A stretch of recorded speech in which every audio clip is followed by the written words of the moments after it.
Okay guys, so I've debated whether or not to show you this. This is the dash panel, and this is where our two gauges go. So our tachometer goes here, and then our amp gauge, fuel gauge goes here. And I had wanted to keep my tachometer, but my tachometer wasn't working when I tested it. And so I bought a new one. The problem with the new one is it's smaller. So I just fabricated a ring, used my plasma cutter to cut it out, and I'll grind the inside here to fit. But just gonna weld that in with the MIG. And so I've made it just the right outside diameter so that I can MIG it. And then, you know, I'll clean up the welds a little bit and get the outside as well. But that's kind of what I'm doing here, guys. I just wanted you to know. I didn't go through all the details and show you every little detail that I'm doing here. It's just a relatively simple modification, just so that it accepts the new tachometer and it doesn't look like it wasn't the right fit. So I want it to look like it was stock, like it was supposed to be there like that. So I hope that explains a little bit of that. So I'm going to go ahead and MIG this in, and then I'll clean up my welds a little bit on the inside, but I'm more concerned about the outside, obviously.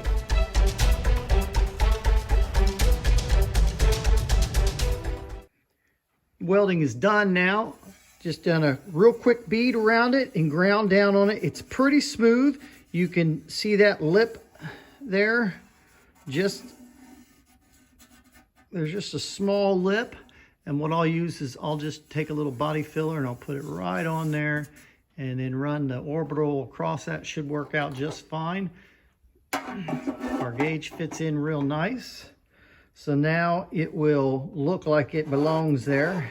There won't be no funny gapping or anything like that. So on the inside, I'll just show you that real quick. So there's the inside. I didn't really do a whole lot with that. Just run the bead on there real fast. Just try to minimize the heat. I ran it really fast. It's a really fast bead. Wasn't looking to lay anything down. And then just ground the bulk of it off. I'll prime and paint the inside of this. It'll all get sanded. I'm probably going to sandblast it.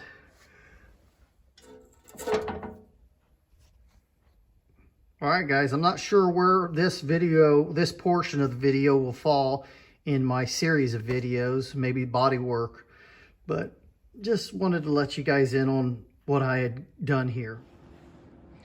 Well, back in the shop today, guys, you can see the Oliver there that was, the body of it was just painted. Now, in my makeshift paint booth, I've got a bunch of things that I've been prepping, and I'm trying to get ready for primer. So I got several things hanging here. It's difficult to see.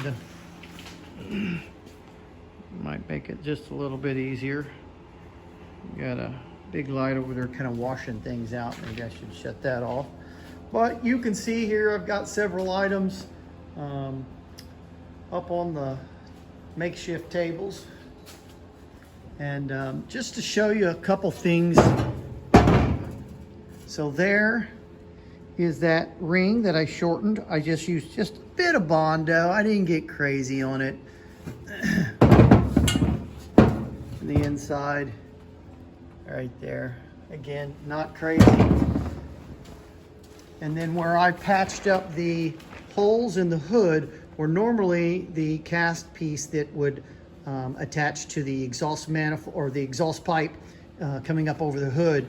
It would normally go there. I'm not going to do that on mine. My exhaust is going to be just stubbed out in kind of going at about a 45-degree angle down. So I did use a little bit of body filler there after I welded the inside of that. So, and I'm sure that'll be noticeable.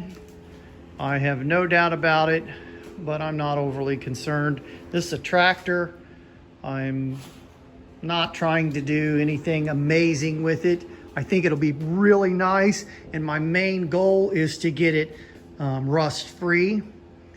And I'm using a rust-inhibitive primer, that aerospace PPG depth primer that they use on the Boeing planes. And my hope is that that does what it says it'll do and neutralizes rust and resists rusting again. I know one thing, it bonds really well to metal because you can't even scratch the stuff off. It's actually, it seems tougher than the paint that I'm using. The paint is a cheaper paint, whereas the primer is quite a bit better primer. So let's get cracking. It's time to prime.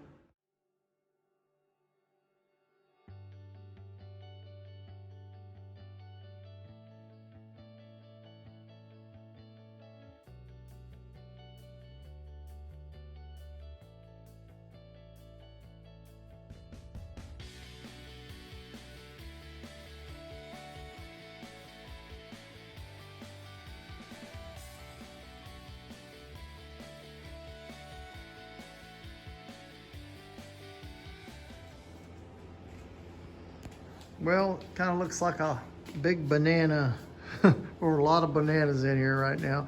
Everything's kind of got that yellow primer look to it, obviously.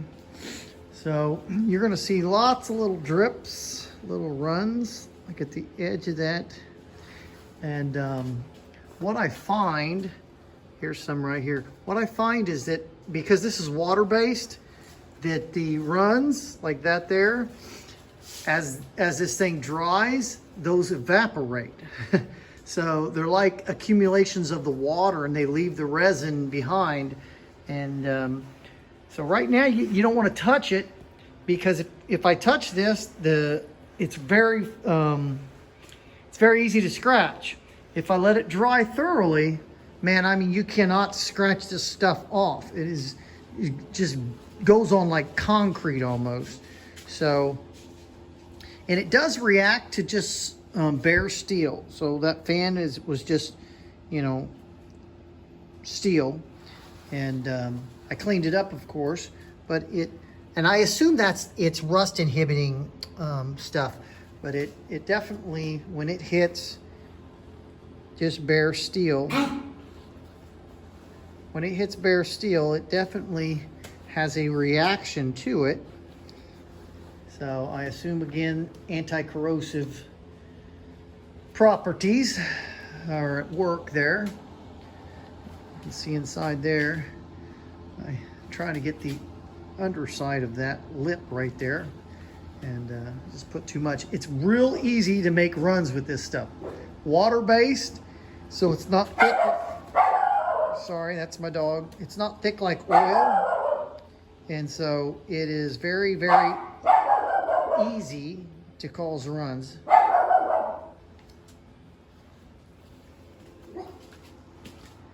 Hey, Buckaroo, what's up, buddy?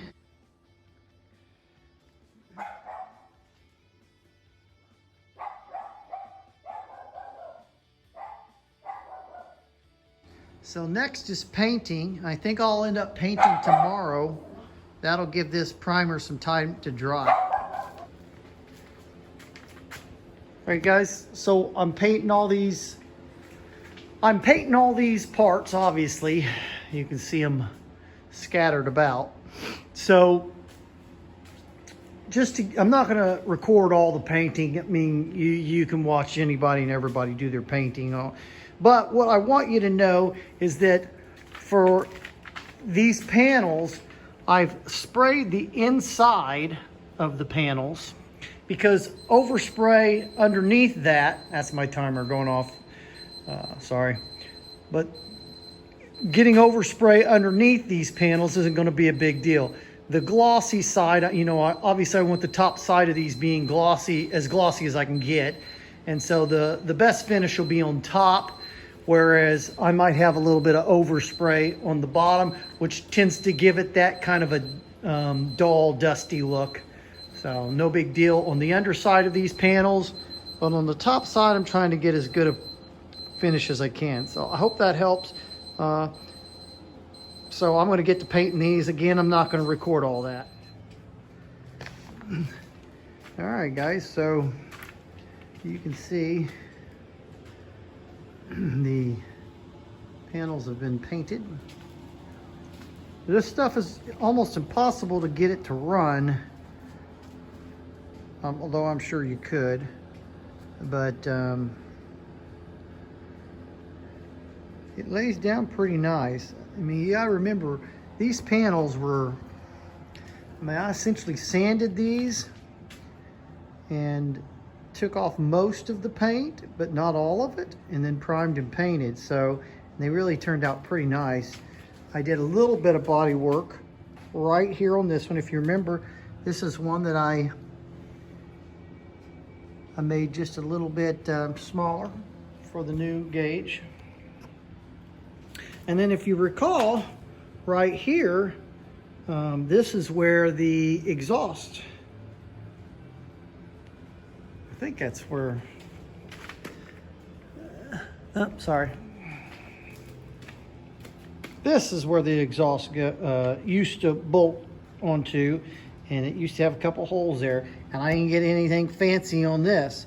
I essentially welded those holes closed and then just smeared some body filler across it and sanded. Most of it got sanded off, but obviously a little bit left to try to fill it in. And it's not perfect, and it's pretty decent. So I'm pretty pleased with the way everything turned out.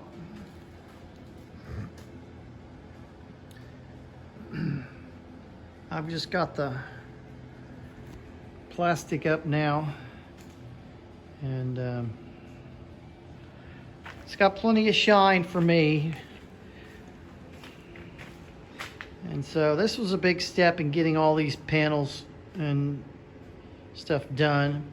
So now I'll let these dry, and then I'll put these away, and what I can I'll put back on the tractor, but most of it will just get put aside for now until I bolt it onto the tractor.